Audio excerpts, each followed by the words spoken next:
Hello everyone and welcome to another review of JoJo. We're going to do episode 12 of part 4. So I have read up to part 7. I'm almost completed part 7, so I am way ahead, but I'm still going to discuss it. I love JoJo, so if anyone wants me to discuss the other parts, just leave some comments down below and I maybe have a topic on part 5, part 6 if you like my discussion. So this part was about Red Hot Chili Pepper, kind of the defeat of him. He's done in this episode. And there was a lot of cute moments in this episode, a lot of moments I loved. But, so basically it starts with kind of like the fight and the reveal that Red Hot Chili Pepper could control another vehicle to get to Joseph and just kill him real off quick. Josuke battles him because he reveals himself, his actual body, and they have a bout.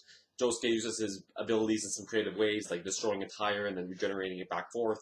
Unfortunately, Red Hot Chili Pepper is just above that point, and he can just pierce right through it because of his. I think it's because of its strength. He uses his electricity to boost up his strength as well as his electric stunning abilities. So I think that's why he was able to just pierce the tire no problem, is because he can use electricity to enhance his strength. It's kind of obvious by the damage his punches do sometimes. So there was that, and the fight was very quick. It was just one episode, not super amount of tension because we had Koichi, and Koichi didn't even have to join in the fight. It was just Josuke and Red Hot Chili Peppers. It was still a really interesting fight, but of course we still have more. If you guys remember from episode 1, there was a spoiler about the cut off hand, and at the end of this episode, we got that again too, which I'm really excited about. He's about to come, guys. The main enemy of part 4 is about to finally come around. We have Rohan and a bunch of other characters to be shown. It's so exciting after this point. This is the point where it starts to get better with some new characters being introduced and the actual main villain of the entire plot, or the person that people associate with the main villain, because we had a bunch of other villains, and Kira's not really. I spoiled his name. The main villain is not really associated with these other characters, so it's a very slice of life part 4, and different enemies appear and then they lose, and the next enemy won't necessarily be the focus of the entire part until it ends. He'll be kind of the main focus, but then they'll have like little slice of life stuff thrown in, and it's a very fantastic part. But yeah, so let's continue on with kind of like discussion and review besides the ending, which is a very hype for people who know the manga because we know who that is, and we're very excited for just some more darker parts of the part 4 series. Instead, it's been very happy-go-lucky, and finally we're going to start getting down to the darker section of part 4. So I'm excited for that. And then we have, I guess, the main part after Red Hot Chili Pepper gets defeated. We have the main part I would like to talk about with Joseph and Josuke. How it's really cute. He falls over, Josuke picks him up, and he obviously could repair the cane, but he's like, oh, I gotta walk with you. He's blushing. He's so shy, and I really connect with that part. I'm sure many people who have domestic problems at home connect with that part. My father really never gave a shit about me. Basically, I had to deal with that when I was 1 year old, and he kind of completely ran out of my life by the time I was 10. I have not seen my father since I was about 10 years old, my biological father anyways, and obviously that's painful at the very beginning, especially dealing with that when you're a kid. I'm over that, but I still connect to anyone that has domestic problems and like these relationships, close bonds with fathers. I really connect with because I've never had that. So very cute moment.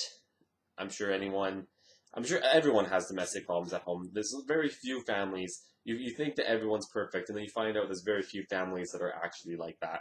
Because I've been into other households, and you find out that there is those families that exist, but a lot of families have a bunch of problems that could be fixed.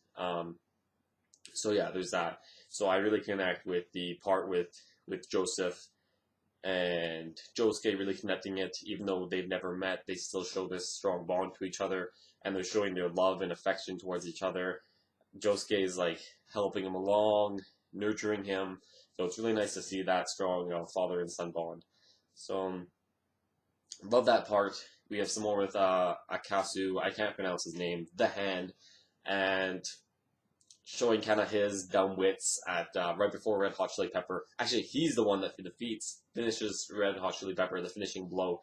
So when he comes onto the boat, they're like, he's disguised as a guard with Red Hot Chili Pepper, and then another guard's like, hey, he's the enemy, and then they're like, he's the enemy. And so of course, he gets confused because he's dumb, and he just punches the other, and he's like, "How did you?" He just punches one of them, and he's like, "How did you know it was me?"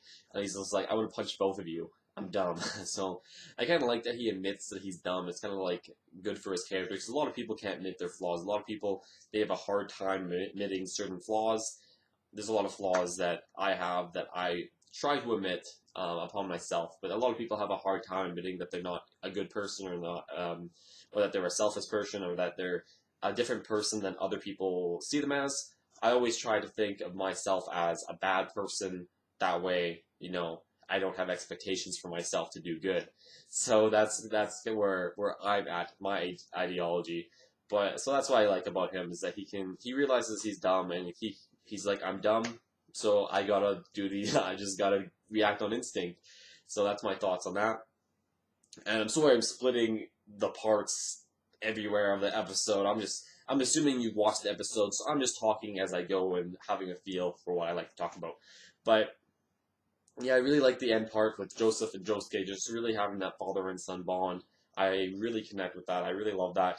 I love them showing that. And that will kind of progress. That'll kind of be talked about later on. But it's really nice to see that Josuke finally kind of showing love towards his father that he's never been able to see. It's really nice that they can have this bond still, even though they've never met. And I really appreciate it, and it really shows like the goodness of these characters, especially Joseph. Joseph obviously cheated to have Josuke, but still he's a good man, and he's a good person in general at the end of the day, even though he's done some bad stuff. He's a great man. So thank you everyone for watching. I love JoJo.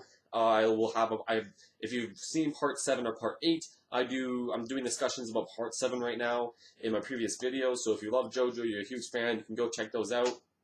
So thank you everyone, and please like and subscribe if you like this video. Dislike or comment below if you have any complaints about my speaking or my way I do things. So thank you everyone, and see you later.